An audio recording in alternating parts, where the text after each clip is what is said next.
esta charla. Bueno, vamos a tocar el procedimiento preventivo de crisis. Le habíamos puesto como copete las posibilidades, implicancias y el proceso como herramienta para las empresas. En estas charlas siempre lo que indico es que, más que nada para los colegas, es que está dirigida a empresarios, entonces voy a tratar de ser lo más didáctico posible, sin hacer tanta mención a reglamentación. Lamentablemente en este caso hay bastante reglamentación y vamos a tener inevitablemente que traerla, así que a los empresarios les pido que tengan un poco de paciencia y voy a tratar de hacer lo más llevadera posible. Bueno, me gusta hablar, cuando estamos hablando en este momento, es también situarnos en qué momento es que estamos atravesando. Esta es una primera etapa que yo la llamo sanitaria reglamentaria, donde lo que tenemos que tener en cuenta es el marco legal con toda esta cantidad de leyes y decretos de necesidad y urgencia que nos están reglando. Empezamos con la ley 27.541, que tiene el nombre de Solidaridad Social y Reactivación Productiva. El año pasado con el decreto 34, bueno, que es de emergencia pública, y que lo conocemos más que nada por la famosa doble indemnización, que es del 13 de diciembre del año pasado, que primeramente era por 6 meses. Bueno, ya ha sido prorrogado por el decreto 528, así que lo tenemos hasta fin de año, esta doble indemnización. Si nos recordamos anteriormente cuando tuvimos este tipo de reglamentación, nos tenemos que retrotraer al año 2002, que también era por 180 días y que lamentablemente se quedó 5 años, hasta el 2007. Así que bueno, hay algunas cosas que no son tan agradables y que no son tan buenas noticias, pero hay que tener en cuenta que muy posiblemente esta reglamentación vino para quedarse bastante tiempo. Después el 260 de la emergencia sanitaria, donde empezó todo esto, la aislación, el decreto 329, que es la prohibición de despidos. Creo que algo tengo en la próxima página, a ver si lo avanza. A ver, ustedes me dicen si avanzó página, no lo veo. Hugo, tenés que entrar en el modo presentación. Acá estamos viendo la pantalla del Word, pero tenés que, o del PPT. A ver. Tenés que ir a la presentación, abajo a tu derecha tenés el iconito. Sí, ya lo hice, a ver si funciona. Ahí está. Ahí está. Bueno, acá están un poco las reglamentaciones que hablaba. El 329, que es la prohibición de despidos, conocida como prohibición de despidos, pero bueno, ahí tenemos las suspensiones, también las prohibiciones de suspensiones por causales de fuerza mayor o falta de disminución del trabajo, con la excepción de las suspensiones concertadas del 223 bis, que también creo que son bastante conocidas por todos los asistentes y que muchas empresas están haciendo uso. Esta prohibición de despido lamentablemente también fueron prorrogadas por otros decretos de mayo, si no me equivoco es el 487 y otra de ahora de julio, el 624. Lamentablemente, voy mencionando estos decretos porque son absolutamente necesarios para después traerlos a colación y también ir acordándose los nombres que tienen como de solidaridad social, prohibición de despido, emergencia sanitaria, el 332, ¿no es cierto?, que es el famoso de ATP, que se llama Programa de Asistencia de Emergencia al Trabajo y la Producción. Y que dio lugar posteriormente al famoso acuerdo CGT-UIA, que fue el que fue receptado por el Ministerio del Trabajo por la resolución 397, que permite hacer estas suspensiones famosas del 223 bis, concertada con los trabajadores y presentadas ante el Ministerio de Trabajo para su homologación. Esta es la etapa primera, reglamentaria, la fase 1, como algunos la mencionan, y ahora viene lo que yo llamo la etapa segunda, ¿no? Que es la necesidad, la etapa de acuerdos sociales. También viene una etapa inevitablemente de judicialización.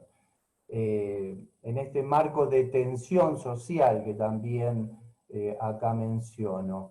En esto el rol de los profesionales del derecho es absolutamente trascendente y yo voy pujando por un cambio de paradigma en esto, hasta de la forma en que nosotros nos llamamos y la forma en que hemos sido entrenados en la facultad en su momento y en los posgrados posteriores, ¿no? Donde lo que hacemos normalmente o lo que se hace normalmente es la litigación, y con esto viene aparejado también una forma de comunicarnos y decir la contraria, el otro, tal con tal sobre despido, es decir, Juan Pérez con la empresa tal sobre despido, contra, ¿no es cierto? Siempre es entrenados en la pelea. Y en este momento, más que nada, ya lo venimos haciendo muchos abogados, es llegar y la necesidad de estos acuerdos, ¿no es cierto? Esta negociación colectiva como meta de pacificación social. Porque realmente la capacidad de destrucción que está teniendo este aislamiento social y preventivo o COVID-19, según como quiera uno llamarlo, o a partir de esto, ha tenido y tiene una capacidad de destrucción muy grande, y que todavía creo que lamentablemente no estamos llegando a divisar, más allá de que claramente en las charlas con las empresas lo venimos hablando constantemente.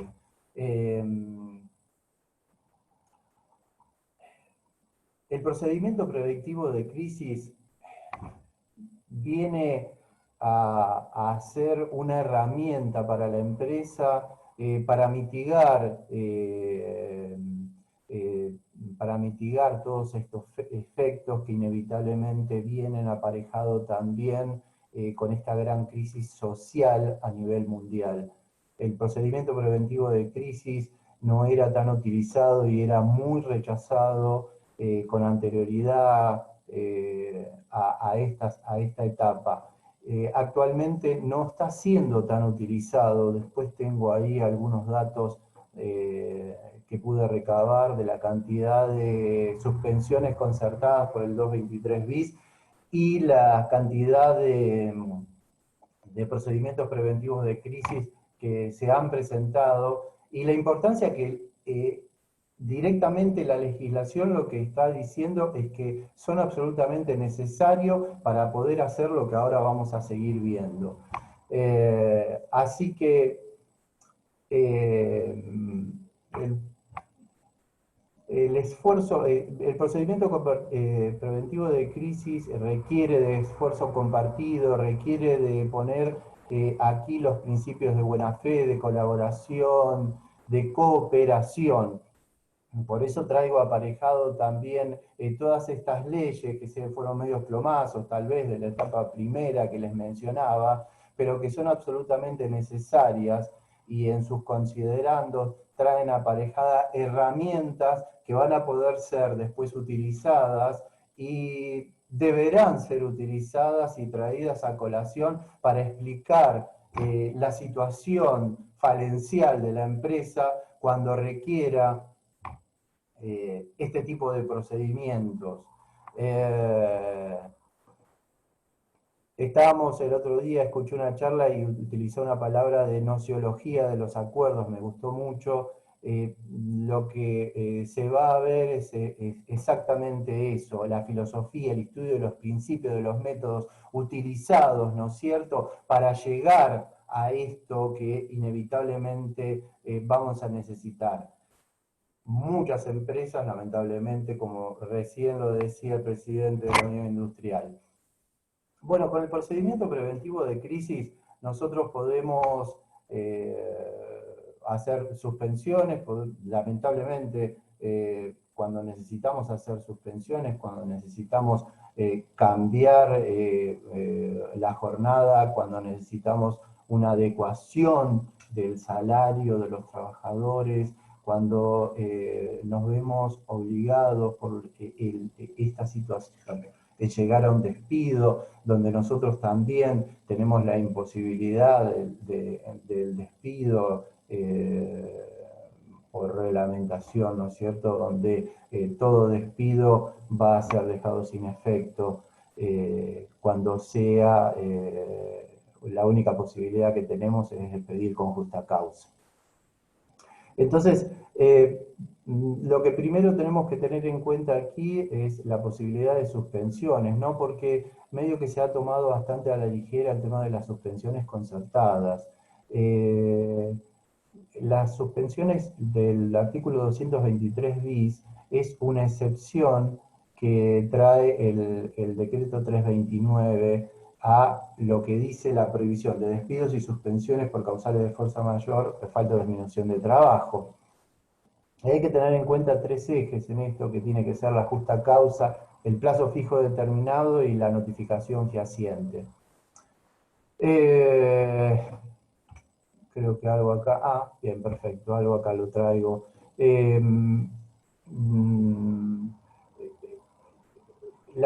Se considera justa causa la suspensión que se deba a la falta o disminución de trabajo, no imputable al empleador por razones ya sea disciplinarias o de fuerza mayor debidamente comprobada. Y ahí está el kit de la cuestión, que no sean imputables al empleador. Y aquí traigo a colación en 1130 del Código Civil y Comercial, donde habla de caso fortuito y fuerza mayor como sinónimos. Y no va a haber ningún tipo de dudas en esto. El plazo máximo de las sanciones disciplinarias son 30 días por trabajador por año, desde la primera sanción hasta la última que se le va a... la sanción que se va a colocar o a poner. Las suspensiones por fuerza mayor eran 75 días o son 75 días según ley de contrato de trabajo. Y el decreto 529, nuevamente tengo que traer decretos a colación, deja sin efecto esos plazos. ¿Por qué?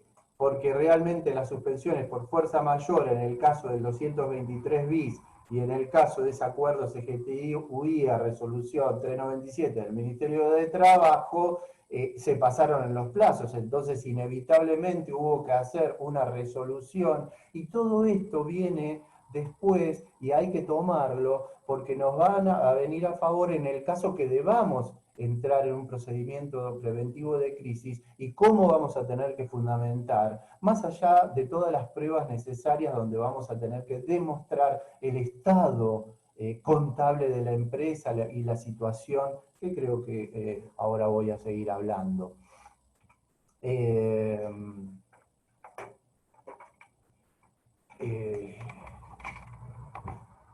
Bueno, acá ya lo que tenemos que tener en cuenta es que el procedimiento preventivo de crisis, bueno, hay un montón de leyes ahí y reglamentaciones, cuando son más o menores de 50 trabajadores y la forma en que se los hace, pero sí hay que tener muy en cuenta ciertas reglamentaciones, como la resolución 174 de la... a mí acá se me... Perdón, no estoy viendo. Ahí está.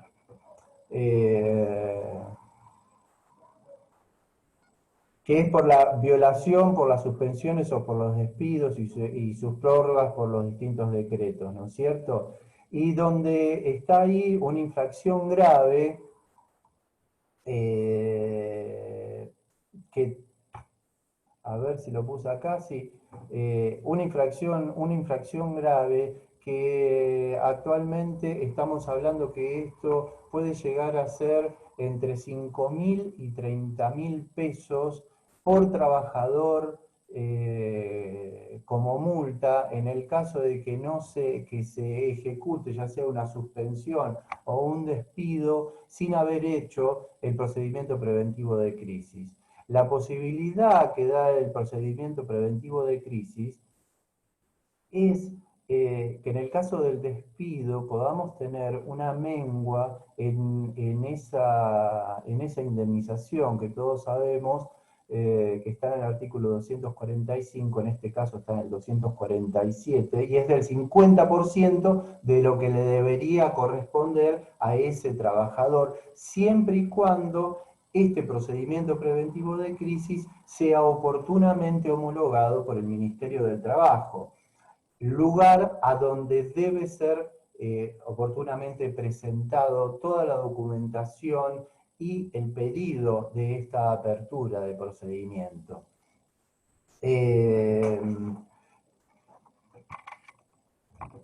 Sí, sí, estaba ahí viendo, acá estoy viendo que tenía anotado que la infracción esta grave que le estaba hablando por no hacer uso del procedimiento preventivo de crisis en contravención con la reglamentación, ya sea de suspensiones o de despido, es entre el 30 y el 200% del salario mínimo vital y móvil. Así que realmente es bastante grave y no se está teniendo en cuenta.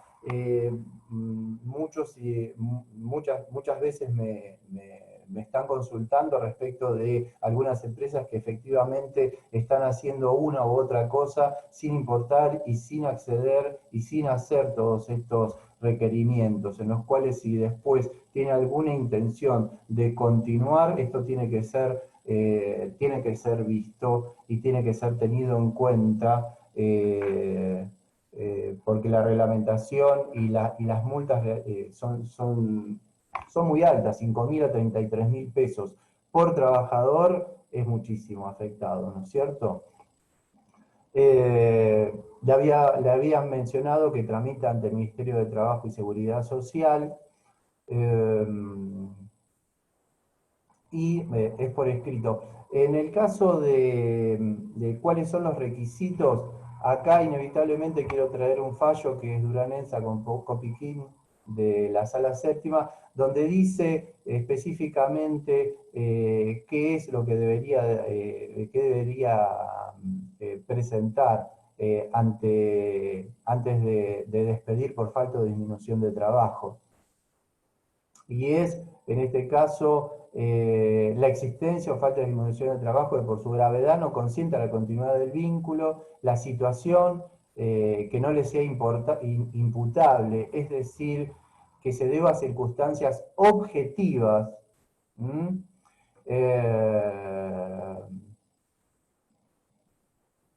y que no haya culpa del empresario, ¿no es cierto? Ni negligencia ni culpa, y que se respetó el orden de antigüedad.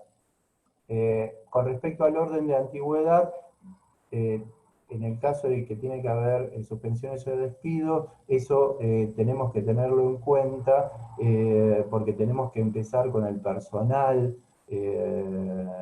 menos antiguo, y en el caso de que haya 2 personas o varias personas en un periodo de 6 meses, por el que tengo menos carga de familia. Y también esto tiene que ser tomado en cuenta porque inevitablemente en estos acuerdos tenemos que, como empresarios y como abogados, nosotros tenemos que hablar con los trabajadores y tener en cuenta, ¿y por qué a mí? Bueno, porque inevitablemente yo tengo que ir por un lado, pues la ley me obliga, porque realmente ante esta situación ningún empleador tiene ganas ni se encuentra ni va a estar feliz en tener que desvincular. Yo no conozco a ningún empleador que desvinculando a una persona estuvo feliz, a menos que sea por justa causa. Entonces, todas estas cosas tienen que ser tomadas y tenidas en cuenta para poder hablar,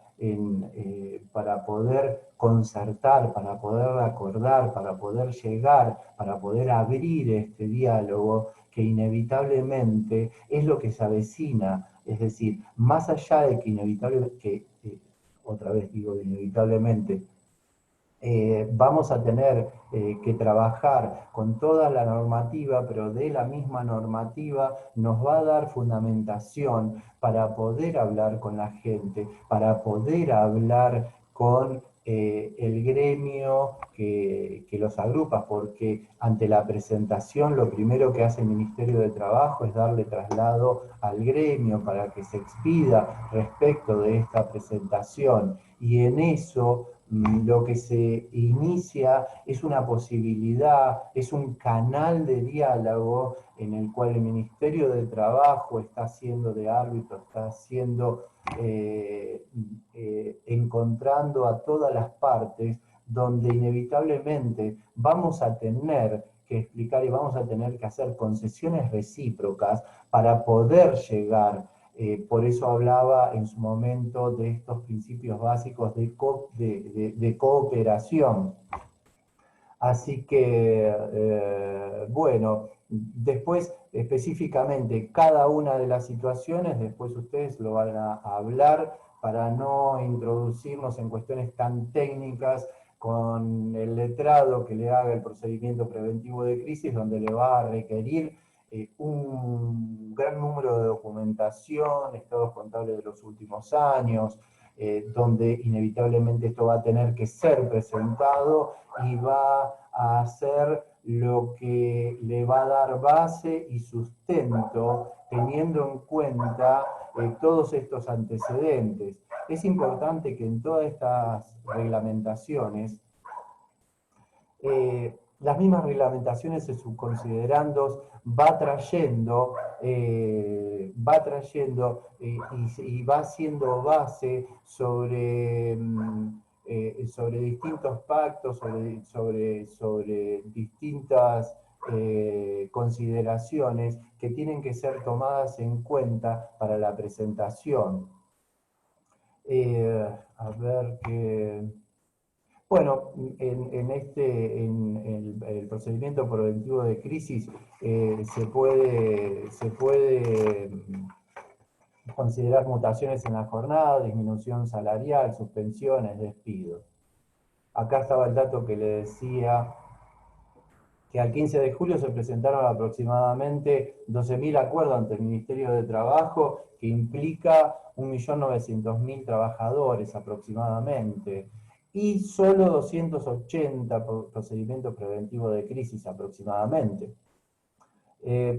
La homologación de este procedimiento preventivo de crisis modifica el convenio colectivo aplicable, es decir, nace un nuevo convenio colectivo de empresa, donde inevitablemente va a haber merma de algunos derechos, merma o de salario o suspensiones o, en su caso, despidos.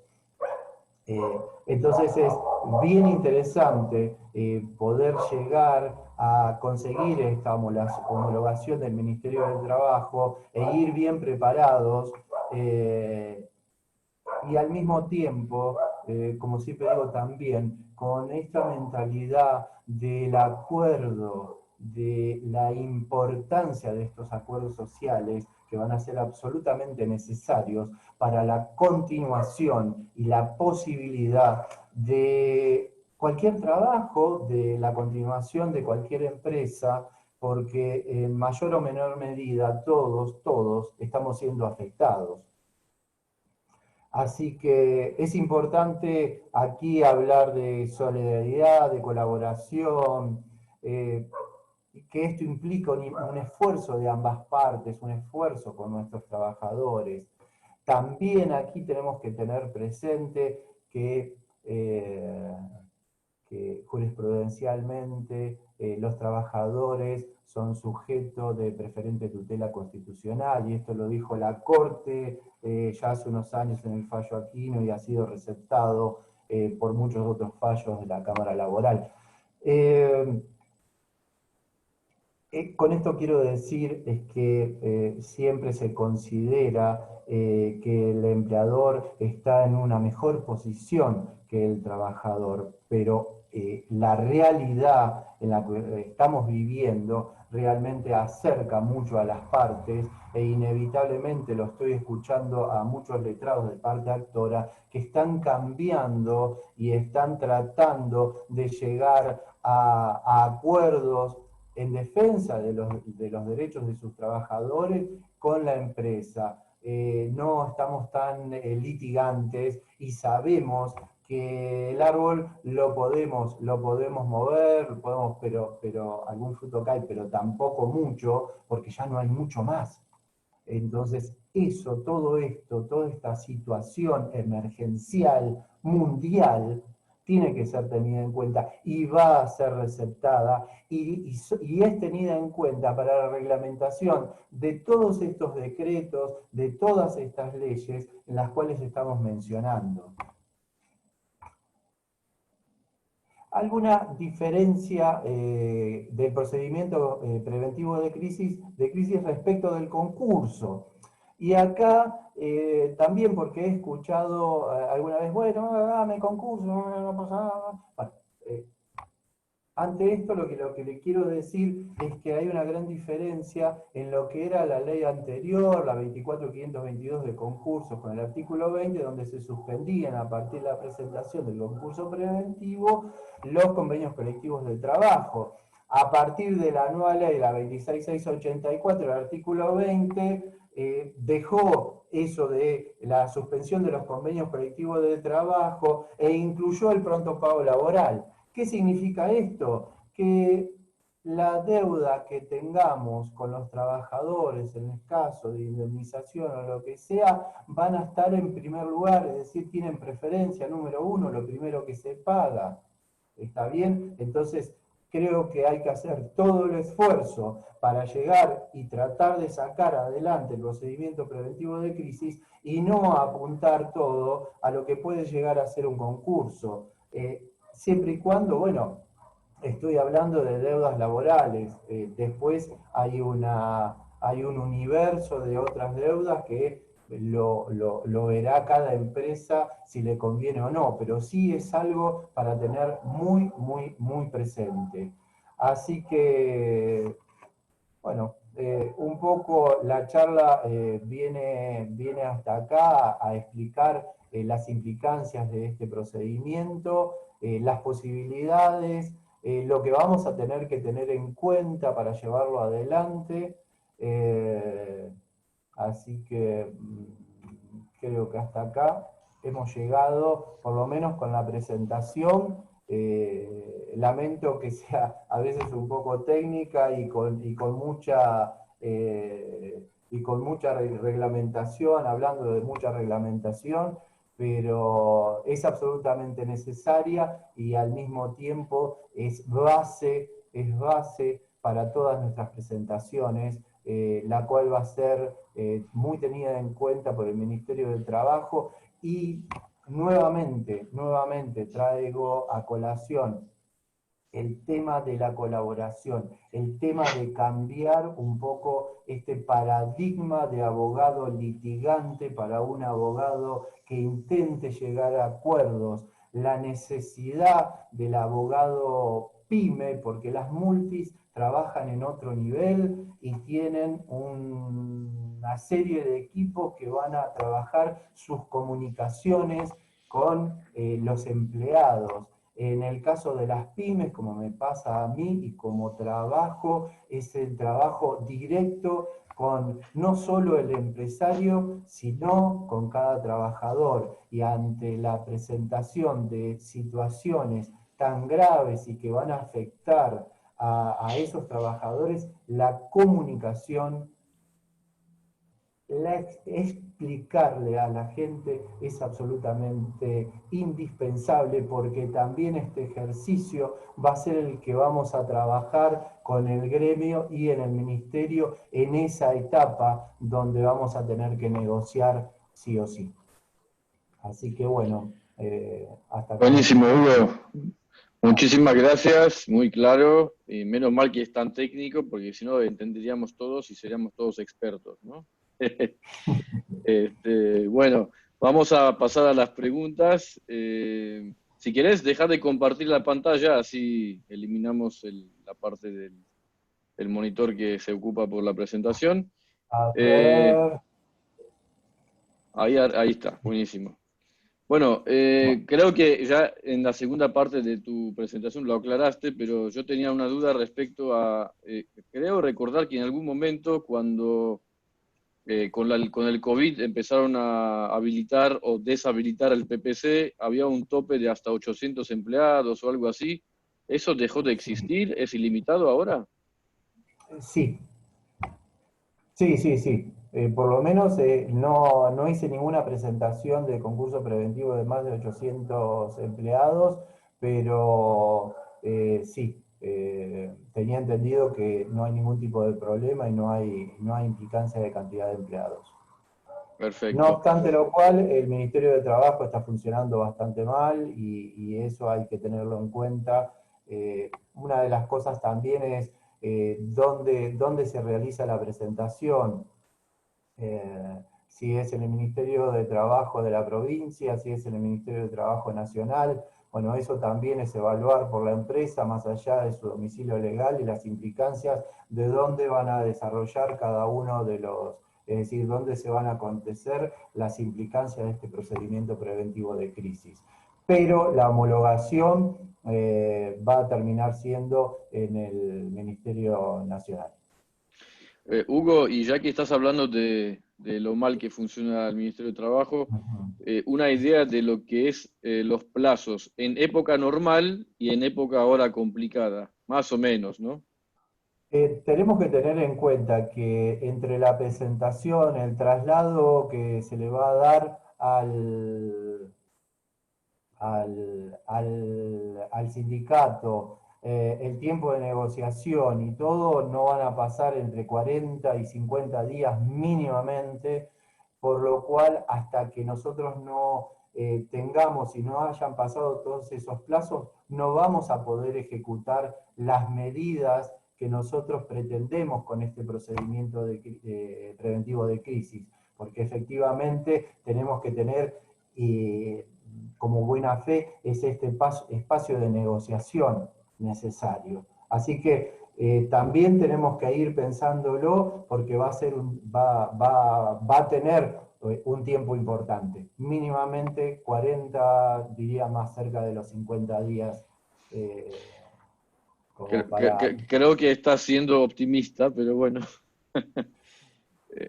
Escuché Sí, plazos probablemente, bastante pero mayores. no, lo que pasa es que, bueno, después hay posibilidades dentro de esa misma negociación, del mismo ministerio, de poder pedir ampliaciones, de poder pedir que se expliquen tales o cuales circunstancias, más que nada cuando lo que sea parte de este procedimiento preventivo de crisis sea desafectación de empleados, ¿no es cierto? Es decir, Ok, o toda sea, la reglamentación un caso más bien simple llevaría tal vez eso, un mes y medio, dos, y ya después cosas más complejas por ahí se mes y extienden. medio, dos mínimos, sí. Está Y bien. lo otro puede llegar a ser más. Así que bueno, hay que tener tiempo, hay que ir armando todo, porque los plazos van a ser eso, mínimamente. Buenísimo.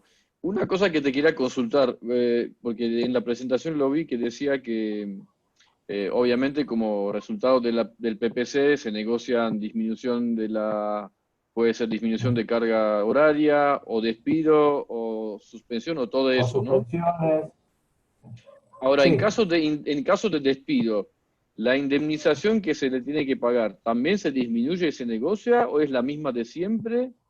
Y evitamos la Claro, lo doble, que la pasa es que multa. claro, en este caso tenés la doble, la imposibilidad de despedir, No, lo que se estaría buscando es por el 247, que es el 50% de las indemnizaciones que le corresponderían en forma normal. O sea, ante una doble, ¿tendríamos la normal o no cae, no No, corresponde? claro, lo que pasa es que todo va a ser materia de negociación. Ah, Sería la indemnización disminuida al 50%, la indemnización simple ah, disminuida. de simple, Pero ok, bueno, perfecto. Sí, sí, bien. sí. Bueno, acá Néstor Eh, consulta lo siguiente. ¿Cómo juegan esto las empresas que son socias solidarias ante un PPC que uno de sus proveedores? Ante un PPC de uno de sus proveedores. Ah, no sé si... no entendí la pregunta. Dice, ¿cómo ¿Cómo juegan esto juegan? las empresas que son socias solidarias ante un PPC de uno de sus proveedores? Bueno, lo que pasa es que hay que tener en cuenta cómo va a salir ese PPC. Claro. Primero Justamente, tengamos el resultado y después vemos. sí, Ahí por Néstor eso. que lo amplíe, dale. Lo que Sí, pasa sí, es que, ¿cómo? justamente la pregunta está enfocada al hecho de que todo esto salga mal, que justamente el proveedor no llegue a los acuerdos con su gente y bueno, y ahí empieza a jugar el papel del socio solidario, o sea, quien que empezaría a transpirar por esta situación por el hecho de que el proveedor no está, su proveedor con la gente no está llegando a un acuerdo y bueno, soy socio solidario, voy a tener Lo que que hacer mi... pasa es que esa es una pregunta en la cual es un tanto difícil responder porque hay muchas situaciones. Una tiene que ver esa responsabilidad solidaria, con qué basamento viene, y esto estamos hablando en etapa judicial. El procedimiento preventivo de crisis no está en la etapa judicial, es un acuerdo ante el Ministerio de Trabajo entre gremio y personal y la empresa, y la responsabilidad solidaria lo va a determinar un juez. Así que ante el caso particular va a necesitar el asesoramiento. Es un poco amplia su pregunta, a menos que me diga, soy solidario desde acá a la China, entonces trabajaría en ese acuerdo para que salga y tal vez acompañar ese esfuerzo. Pero esto es una hipótesis mía, absolutamente una hipótesis. Néstor, ya que Perfecto. estabas con la palabra, ¿querés hacer tu segunda pregunta? Sí, a ver, bueno, yo decía, en un contexto en donde se prohíben los despidos, eh, no, eso no era mi segunda pregunta, perdón. Ahí dice, en el supuesto caso de no tener la posibilidad de ni siquiera de pagar sueldos, el empleado Sí, se puede considerar despedido y trabajar en otra empresa bajo relaciones de dependencia. exactamente. ¿Se entiende la pregunta? A ver, ¿no le estás pudiendo pagar el sueldo? En el supuesto caso de que no le pueda pagar más los sueldos, porque yo estoy tratando de sostenerlo hasta la mayor expresión, ¿no? Pero va a llegar un momento que si esto sigue así, o sea, no le voy a poder pagar los sueldos ni siquiera tener la posibilidad de negociar con ellos una indemnización, por no haber hecho las cosas por ahí a tiempo con un procedimiento preventivo de crisis, sino apostando al tema de que esto se pueda llegar a recuperar. Entonces, no le puedo pagar los sueldos. El trabajador está en relación de dependencia conmigo. Estando en relación de dependencia con la empresa, eso le inhibe poder trabajar en otra empresa porque para eso tendría que que renunciar o hacer algo para poder justamente trabajar Sí, en por otra lo empresa. menos en blanco. Entonces, la Sí. pregunta justamente era esa, de que si yo, o sea, si no le pago el sueldo, él puede decir que considera despedido a través de una carta de documento y, y relacionarse y tener una alta temprana con otra empresa. A eso está Sí, en enfocado. el caso de que él intime, primero tiene que hacer la intimación, ¿no es cierto?, para el pago del sueldo bajo apercibimiento de considerarse despedido. Puede claramente considerarse despedido. Por eso es que estoy haciendo tanto hincapié en que es absolutamente necesaria la negociación, la comunicación y hacer un trabajo ahí de cómo está la empresa. Personalmente tengo bastante experiencia en empresas que no están o que no estuvieron no venían muy bien, y la comunicación con la gente es una herramienta absolutamente indispensable para las pymes, y la única posibilidad que tenemos para no llegar a una etapa judicial.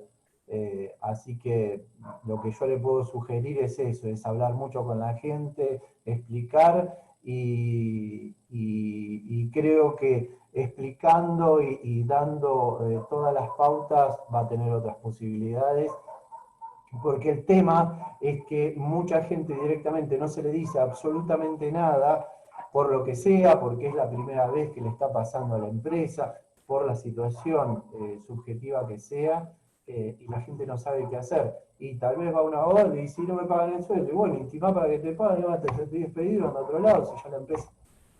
Entonces, nuevamente, la necesidad. Lo que pasa es que la inexperiencia en este tema nos lleva a cometer un montón de errores.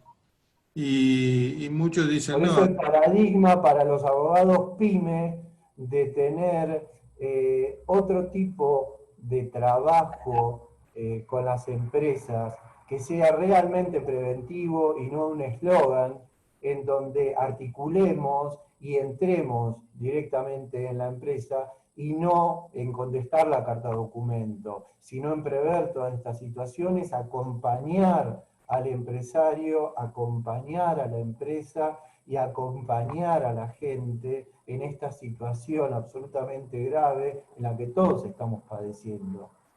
Por eso creo que el cambio de paradigma para los abogados pyme es absolutamente indispensable, más ahora. Buenísimo, Hugo, gracias. Si me permitís, te agrego una cosa que creo que es muy importante, y lo digo yo para que no lo digas vos. Es importante este trabajo hacer en la época normal incluso, no hace falta que estemos ante crisis, justamente porque si no deja de ser preventivo. Entonces todo lo que es reglamento interno, qué pasa en caso de, bueno, que el empleado sepa cuáles son las normas, el derecho de organización que tiene el empleador, de manera tal que justamente prevengamos, minimicemos las posibilidades de judicializar justamente cualquier situación. Y eso, como dice Hugo, implica comunicación, coaching, bueno, un asesoramiento legal, obviamente, justamente, como vos bien diferenciás, que no es lo mismo en una empresa grande, donde tenés un buffet de abogados que más secote, se manejan por áreas, y en PYME tenés que hacer todo muy artesanalmente, muy a conciencia, acompañando al empleador y a los empleados, ¿no? Exactamente. Bueno, después voy a hacer el chivo de mi emprendimiento como abogado holístico de empresas, donde lo que hacemos es eso, exactamente, es integrar muchos otros profesionales y conocimientos, y no estar solamente apegado al área de derecho, a la judicialización, a solamente la respuesta de cartas documentos, la respuesta de las demandas, porque eso hay mucho. Lo que ahora tenemos que hacer los abogados pymes es instruirnos, capacitarnos e incorporar otros profesionales para brindar este servicio que a veces, porque encima nosotros somos personal de confianza de la empresa, y contratar una empresa nueva muchas veces que nos coachee, que esto, que el otro, y que no, que necesitamos, y el diálogo es absolutamente indispensable. Buenísimo, gracias, Hugo. Te paso otra pregunta acá de Javier, que dice, en un contexto en donde se prohíben los despidos y se promueve la doble indemnización, ¿qué chances hay de que se apruebe un PPC? Realmente los procedimientos preventivos de crisis siempre fueron, no sé si la palabra es mal visto, pero que eran realmente complejos para poder conseguir su homologación. Pero el contexto ha cambiado. Entonces, más allá de los estados contables y toda la documentación que se van a requerir para hacer las presentaciones, es necesaria la fundamentación de esto. Y tomar nuevamente la legislación, donde los decretos vienen en los considerandos, viene explicado que hay normas de la organización de la OIT, donde son tenidas en cuenta la gravedad del COVID y la capacidad de daño y las instrucciones a los gobiernos para que manejen y para que trabajen en cuestiones específicamente en cuestiones laborales para mitigar todo el daño aparejado por esta pandemia. Entonces, todas esas herramientas, ahora si voy yo a hacer un procedimiento preventivo de crisis y le presento una carpeta buenísima, y bueno, no sé cómo le va a ir. Va a haber que acompañarlo, va a haber que trabajarlo un montonazo. ¿Tenés idea, Hugo, de no los... sé si Perdón, de los ¿Perdón? 280 presentaciones que se hicieron, ¿tenés idea cuántos se aprobaron o no se cuenta con esta info? No lo están diciendo mucho, tengo muchas presentadas que al final de cuentas no hubo homologación, pero bueno, ante el silencio del Ministerio de Trabajo se procedió en consecuencia, así que sí, hay mucha... Lo que pasa es que lo que más se conoce son algunos casos grandes, como la TAM, como pasó en su momento con Techini y algunas otras. Carrefour. Exactamente.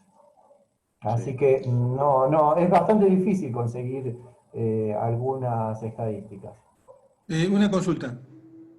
En el supuesto, antes de llegar a un PPC, uno debería negociar, decime si lo digo bien, un retiro voluntario, ¿no? Retiro voluntario, ¿cómo sería? La persona tendría que renunciar, pero a la vez habría que firmar frente a un escribano, abogado de por medio cada uno, lo que se acuerda como pago no sé, de gratificación por el retiro voluntario, ¿sería algo así? Porque yo Podría ser, esa es una conocimiento. posibilidad, sí. O sea, Puede ser una renuncia con un pago de la gratificación extraordinaria por única vez. y está bien, ¿y Y la gratificación qué tenor tendría que tener? O sea, puede ser ¿tiene prefijado algún valor mínimo? no hay. No, los retiros voluntarios más conocidos, pero son muchas, con empresas multinacionales, muchas veces incluye el valor de la indemnización, así que y a veces hasta la superan. ¿Pero es el Así que valor de la indemnización o puede ser menos? no. Para explicarme nuevamente. Muchos retiros voluntarios que son conocidos muchas veces tienen que ver con multinacionales, en los cuales estos retiros voluntarios pueden tener un valor mucho mayor o igual a casi una indemnización. Entonces, esto no los tenemos en cuenta.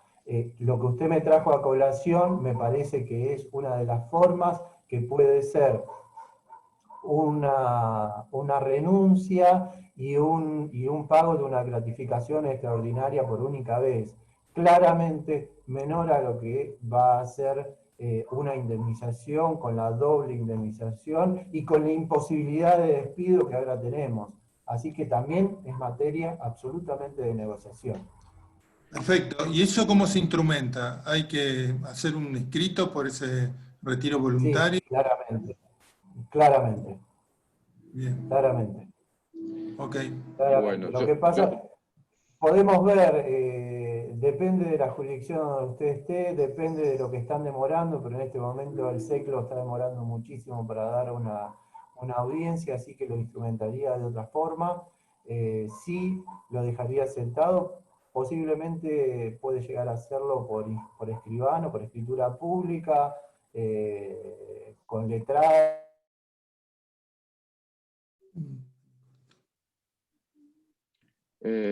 te congelaste, Hugo, me parece. Bueno, mientras Hugo se fija su conexión, yo, Néstor, te comento que entiendo por qué haces esa pregunta, porque lo lógico sonaría que vos arregles con un empleado por un valor menor a la indemnización, lógicamente, porque bueno, se supone que estás en una situación difícil, entonces te imaginarás un 50, un 70%. Lo que contaba Hugo es cierto, cuando una multinacional anuncia un retiro voluntario, a veces hasta paga más que la indemnización. De hecho, casi siempre ocurre eso. Parece una locura, una incoherencia, pero es lo que habitualmente ocurre. Entonces, nada, no hay un valor prefijado. Lo ideal, como alguno ahí se expresó en el chat, es exactamente, es una renuncia donde vos negocies con tu empleado, digamos, un valor X, él entendiendo que es imposible pagar una indemnización normal, incluso aceptando varias cuotas para que, bueno, más o menos puedas manejarlo, ¿no? Pero bueno, ahí si es posible o no, ya es otra cuestión. Vamos a ver si recuperamos a Hugo. A Hugo. Sí. Sí. Había una pregunta acá de Rubén, pero bueno, vamos a ver si Hugo puede conectarse. Estos últimos días hubo muchos problemas de internet, yo también tuve bastante problemas de conexión, así que no me sorprende que pase. Bueno, mientras tanto aprovecho ahí para saludar a Mario. ¿Cómo andas, Mario? Ex presidente de la Unión Industrial de la Provincia de Buenos Aires y actual vicepresidente. Gracias por ser tan participativo. Hola, Miguel querido. Siempre. Bueno, hola a todos. La verdad que sí, participo porque me interesan muchísimo los temas que se van debatiendo en la Unión Industrial de Tigre, me encantan y bueno, por eso estoy. Así que muchas gracias también por la invitación. No, a vos, gracias, Mario, un gusto verte. Bueno, acá por primera vez veo a mi vecino César. ¿Cómo ¿Cómo andas, andan? César? ¿Todo ¿Todo bien? bien? La verdad que también me interesó el tema y bueno, por eso mismo un poquito lo vimos a ver. La verdad que nosotros estamos en una situación que estamos tratando, empezamos a usar el 223 bis con Claro, suspensión, pero más a los encuarentenados, porque tuvimos varios casos, no de COVID directamente, pero sí de por riesgo. familiares y bueno. La verdad que nada, empezamos a usarlo a través de un convenio que firmó el gremio con camioneros y bueno, nosotros usamos camiones, así que nada, estamos probando varias alternativas, ¿no? Para no complicar. Te ¿Eh? podemos ayudar mucho Bueno, más si te asociás. igual una pregunta que me había quedado para este muchacho es si vos en un proceso preventivo de crisis podés directamente usar todo o podés desvincular toda la nómina, no sé, habría que ver o tenés algún límite, habría que preguntarle después. Creo que había hablado de mínimos en porcentaje 10 o 15, pero no sé cuál es el máximo. Supongo Claro, que difícilmente sea 100, porque si no, es casi que te declarás en un concurso más que un de quiebra. PPC, pero bueno, claro, ahora no sé, María, si Yo sí te está dando señales, Hugo, de que se vuelva a conectar o No, Miguel, todavía no. no. Miguel, si me Sí, permitiste, quería, digamos, decir algo. cómo no. Yo lo que he visto por mi experiencia en momentos como este, con estos procesos que vive el país, también se da un fenómeno que tal vez, y sin entrar en el procedimiento preventivo de crisis, hay personas que le faltan, suponte, un año y pico para jubilarse y que tienen una antigüedad de 30 años, y muchas veces esto se da un efecto contrario al que uno piensa, y esa persona dice, si a mí me despiden o yo logro una situación por la cual me pueda dar por despedido, voy a cobrar 60 sueldos por antigüedad, es decir, uno por año, 30 más 30, porque la doble, más todo lo demás. Entonces, muchas veces se llevan conflictos a las plantas, producto de que algunos quieren aprovecharse de esta situación.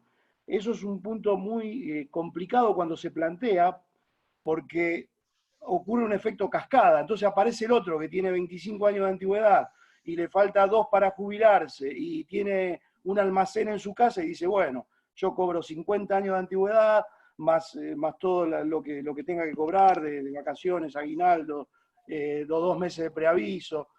Y eso realmente puede convertir una pyme que está bien posicionada, con dificultades, pero bien, trabajando, le puede instalar problemas esto, con lo cual hay que estar muy atentos a esto y como de alguna manera plantea el doctor Hugo y también lo dijiste vos, Miguel, estar muy cerca en la prevención, digamos, anticipada con el personal, porque se pueden instalar problemas donde no lo hay. Nada más. Gracias, Mario, Bueno. muy acertado. Bueno, Hugo, mientras te desapareciste... Perdón, se me cortó la internet, estas cosas que pasan en la Argentina. Veo así que no tenía internet, no lo podía creer, así que, pero bueno, ya se restableció, no sé qué pasó, no dice nada. No, justo decía eso, que es así. Como estamos todos usando más internet, está funcionando menos bien. Sí. Bueno, acá César preguntaba si eventualmente cuando presentás un PPC, ¿hay posibilidades de llegar incluso al 100% del personal en cuanto al despido? ¿O ya eso sería un concurso, digamos? ¿O hay un límite? No. Ah, Por la ley no hay ningún límite. mira. Ok, o Por sea, la ley tenías un no. mínimo de 10 o 15 que mostrabas en las láminas que tiene que estar involucrado, pero no máximo. Claro, ese es el mínimo. No obstante lo cual, el decreto, perdón, 328 habla de cuando no se llega a esos mínimos que dice la ley de empleo, artículo 98 en adelante, tiene que igual hacerse la presentación correspondiente por procedimiento preventivo de crisis.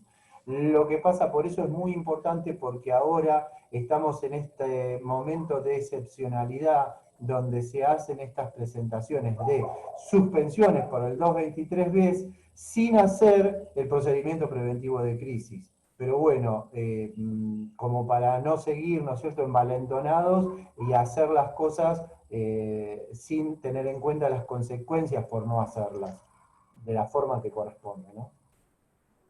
Clarísimo. Bueno, te comunico la pregunta de Rubén, que decía, ¿qué documentación básica se requiere para la presentación, balances, etcétera? Vos algo mencionaste, pero si querés ampliar un poco. Realmente le vas a necesitar mínimamente estados contables de los últimos 3 periodos. Vas a tener que explicar qué es lo que hiciste como empresario para paliar esa crisis y cuáles van a ser tus objetivos y qué vas a hacer, ¿no es cierto?, para de aquí en adelante. Por eso te digo, más allá de la documentación contable, lo que va a ser muy necesario va a ser la argumentación y va a ser la explicación de cuáles fueron todos esos, cada uno de los procesos, cada uno de los movimientos que hizo, cada uno de los que hizo la empresa para tratar de menguar, tratar de mitigar lo máximo posible esa crisis que nosotros estamos argumentando, más allá de explicar y comprobar la crisis. Ahora, una consulta que surge a partir de lo que vos... Por eso yo hice la mención de esa jurisprudencia, donde más o menos de Durán con Copiquín de la Sala Séptima, donde la sala lo que está explicando, en este caso rechazando no un procedimiento, sino un despido por el 247 con una disminución de la indemnización, explicando qué es lo que no había hecho esta empresa para llegar y que no le sea imputable objetivamente todas estas circunstancias, que no haya negligencia ni culpa empresaria, que no se haya quedado ahí dormido, sino cuáles fueron todos los instrumentos que pudo y que tiene de aquí en adelante para llevar adelante esta situación y continuar.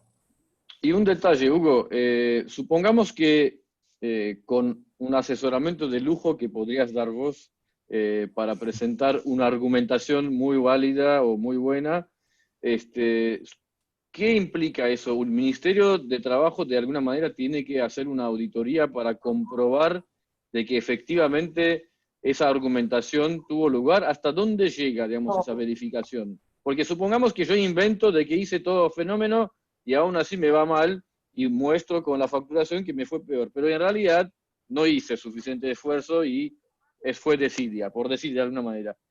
¿Dónde Bueno, está pero la también vamos comprobación a de eso? tener que, más allá del Ministerio de Trabajo, vamos a tener que convencer al gremio, ¿no es cierto? Y más allá de que vamos a tener que presentar todos estos estados contables donde expliquen esta situación. El trabajo va a ser, más allá de la argumentación, de trabajar con el gremio, explicando todo esto, y que en esta negociación colectiva, Ujú. si nosotros vamos a intentar despedir o para seguir adelante necesitamos desprendernos de X cantidad de personal, obviamente van a tratar de llegar a otra solución, de conservar el empleo, de tal vez llegar a una suspensión de tal o cual manera. Y el personal también va a estar ahí en esta negociación. Así que va a ser más que un trabajo de escrito. A pesar de un trabajo escrito, va a haber mucho trabajo verbal, va a haber mucho ahí, por eso es que tenemos que dejar este lugar de litigantes de los letrados para pasar a tener otro tipo de trabajo. Ok, clarísimo. Acá Mario pregunta, vos dijiste algo como que como el ministerio no está trabajando como corresponde, seguramente a raíz de eso él pregunta, ¿el silencio del ministerio ante un PPC se toma como aprobado o como desaprobado? No, se tomaría como aprobado, es decir, yo voy a hacer cada uno de las suspensiones o los despidos en la forma en la cual lo vine argumentando.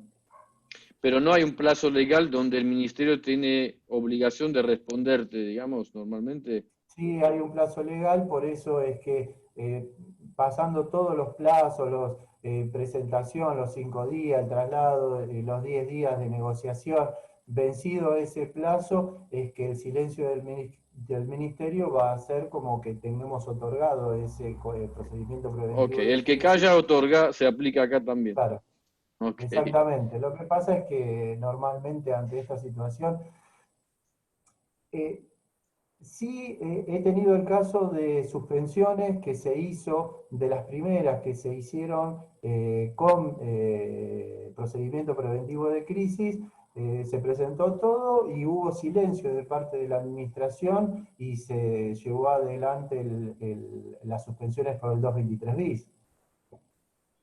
ok. Pero no había ¿Qué? despidos, ¿eh? En ese caso, no había despidos. Buenísimo. ¿Qué es un San Bernardo, Mario? Parece más grande que vos. ¿Qué? Es un boyero de Berna, espectacular. Espectacular. Bueno. En el caso del, viste, Sí, que estás César. comentando que vos directamente lo das por hecho, que aunque no conteste el Ministerio de Trabajo, ¿no te lo puede impugnar el gremio o algo? ¿El acuerdo? ¿El PPC? Sí, claro, lo que pasa es que inevitablemente va a haber ahí una etapa de negociación.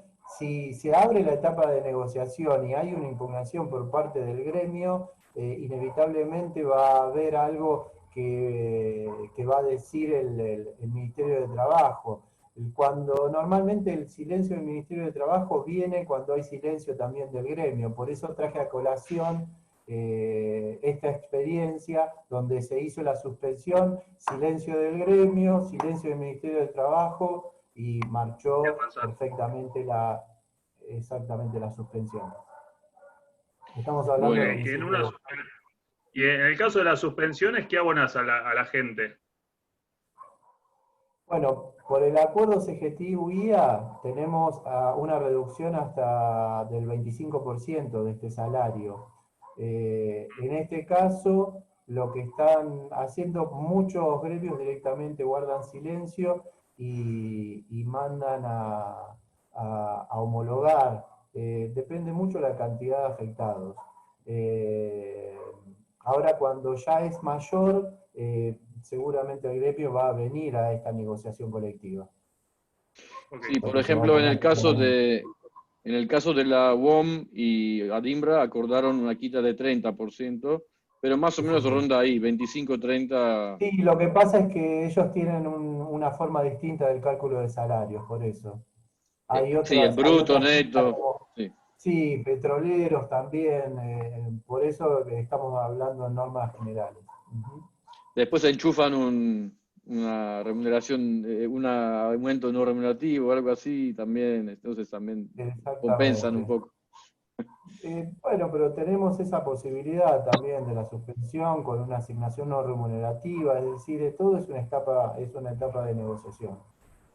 ¿El proceso preventivo de crisis cuánto duraría? Vamos a decir, ¿cuánto lo puedes usar, vamos a decir, hasta que te normalices en una facturación? Depende de la situación, sí. Depende de la situación. Por eso, ante la situación, vos vas a tener una etapa de negociación y ahí vas a ver, previamente a eso, cuál es tu requerimiento. Si es despido y suspensiones, si es suspensiones solamente, si es una disminución de la carga horaria, si es una modificación X. Ok, ¿Mm? bien, gracias. Y la diferencia es que vas a tener esa posibilidad de tenerlo homologado, porque ahora tenemos una ampliación hasta para las posibilidades de suspensión por 60 días más, que está venciendo el 27 de septiembre, si no me equivoco. Pero bueno, tal vez podés llegar a conseguir eso, una ampliación, porque vos te estás necesitando X cantidad de tiempo para regularizar tu estado financiero y la empresa. Por eso es una etapa claramente negocial, donde vas a tener que trabajar mucho con tus empleados y vas a tener que trabajar con el gremio. Ok, muchas Mucho. gracias. Bueno, gracias Hugo. No sé si hay más preguntas, al menos no por chat, no. Si quieren hacer alguna pregunta de manera oral, digamos, adelante. Y si no, llegó el momento de tu chivo antes de que cerremos. Ahí está, ahora lo voy a pasar. Antes que eso. Quería cerrar, me gusta a veces cerrar con alguna frase, con alguna reflexión. Y en este caso tengo dos, que una es que lo realmente valioso puede ser conseguido solo a través de la cooperación desinteresada de muchos individuos, y esto lo dijo Albert Einstein. Y la otra cosa que también, al estar tan cerca de los empresarios, me gusta estas palabras que lo dijo García Márquez, y que los seres humanos no nacen para siempre el día en que sus madres los alumbran, sino que la vida los obliga a parirse a sí mismos una y otra vez.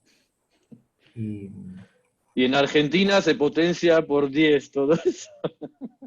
en Argentina se potencia por 10. A ver, quiero compartir, necesito que me dejen compartir pantalla para presentarles lo último. ¿Lo ¿Me habilitas, deja por favor, compartir? María?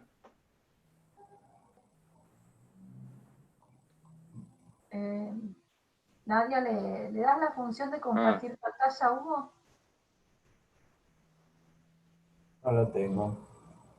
todo por culpa de tu conexión, Hugo. Ya lo Y tenías. no sé, bueno, Fíjate si ahí la tenés, por favor.